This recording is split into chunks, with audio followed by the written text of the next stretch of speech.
नमस्कार, मैं हिमांशी कुमार। आप देख रहे हैं जनता जंक्शन। नेता प्रतिपक्ष तेजस्वी यादव को लेकर एक बड़ी खबर है। वो 2 दिन पहले मीडिया को बिना बताए, मतलब बिना मीडिया की जानकारी के 2 दिनों पहले ही वो पटना से कोलकाता को रवाना हो गए थे और अब उनकी मुलाकात पश्चिम बंगाल के मुख्यमंत्री ममता बनर्जी से हुई है। और अब इस मुलाकात के कई मायने निकाले जा रहे हैं। एक मायने ये भी निकाला जा रहा है कि आरजेडी तीसरा मोर्चे के गठन को लेकर काफी गंभीर है और इसी दरमियान लालू प्रसाद यादव ने देश के कई शीर्ष नेताओं से मुलाकात भी की थी, जिसमें सपा संरक्षक मुलायम सिंह यादव थे।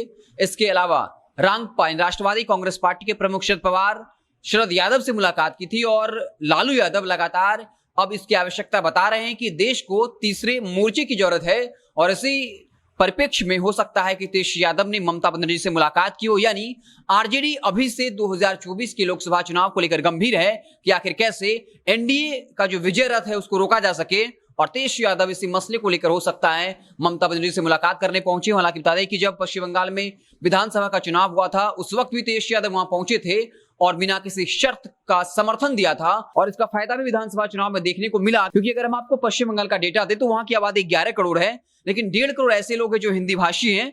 और बाकायदा 294 विधानसभा सीटों में 70 से 80 ऐसी सीटें हैं जहां पर हिंदी भाषी जो है वो बहुलता में है, यानी लगभग 35% की आबादी में है। तो ये कहा जा रहा है कि उन तमाम सीटों पर बहुत सारे बिहारी भी थे, जिसका फायदा ममता बनर्जी को मिला। उसके बाद दूसरी बार तेजस्वी यादव ने ममता बनर्जी से मुलाकात की है और ये मुलाकात वो हो सकता है कि तीसरे मोर्चे को लेकर हो, क्योंकि इस वक्त देश में तीसरे मोर्चे को लेकर जो भी क्षेत्रीय पार्टियां हैं वो लगातार कमर कस चुकी हैं और वो चाहती हैं इस बार बीजेपी का मुकाबला जो हो उसमें कांग्रेस नहीं हो, क्योंकि कांग्रेस कहीं से भी जो विपक्षी पार्टियों के लिए फायदेमंद नहीं हो रहा है। क्योंकि अगर आप बिहार की बात करें, आरजेडी की बात कर लेते हैं, 2020 के विधानसभा चुनाव में आपको पता होगा कांग्रेस को 70 सीटें दी गई थी, लेकिन मात्र 19 सीट जीतने में कांग्रेस कामयाब हुई थी। वहीं जबकि लेफ्ट को मात्र 29 सीटें दी गई थी और लेफ्ट पार्टियों ने 16 सीटें जीत ली थी। तो आप रेशियो देख सकते हैं कि कांग्रेस के तुलना में वाम दलों ने काफी अच्छा परफॉर्म किया था।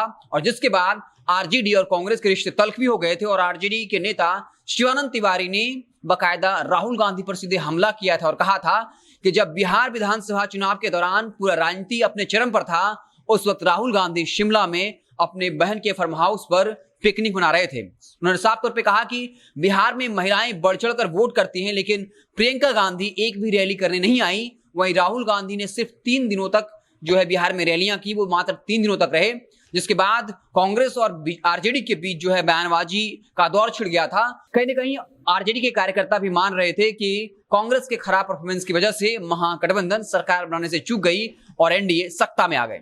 तो इसी बीच आरजेडी भी एक बार कमर कस चुकी है। लालू यादव साफ तौर पे जाहिर कर चुके अपनी मंशा कि देश को तीसरे मोर्चे की जरूरत है और इसी नजरिए से देखा जा रहा है। इसी बीच आपको बता दें कि उसके बाद वहां से निकलने के बाद तेजस्वी यादव ये खबर है कि झारखंड पहुंचेंगे, जहां पर वो 24 विधानसभा सीटों में कैसे अपने जनाधार को बढ़ाया जाए इसको लेकर आरजेडी के तमाम नेताओं से मुलाकात करेंगे।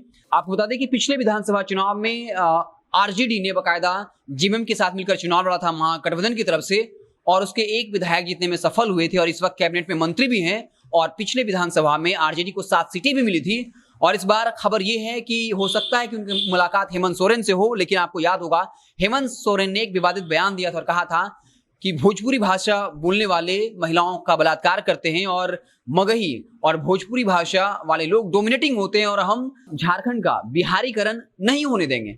तो इस बयान के बाद ये देखने वाली बात होगी कि तेजस्वी यादव हेमंत सोरेन से मुलाकात करते हैं या नहीं, क्योंकि जब भी तेजस्वी यादव झारखंड जाते हैं तो स्वाभाविक तौर पर वो हेमंत सोरेन से मुलाकात करते हैं। लेकिन हेमंत सोरेन के इस विवादित बयान के बाद देखने वाली बात होगी कि उनकी मुलाकात हेमंत सोरेन से होती है या नहीं। ऐसे आप देखते रहे जनता जंक्शन। जैसे ही कोई नया अपडेट आएगा हम उसे आपको इत्तला करेंगे। बहुत बहुत धन्यवाद।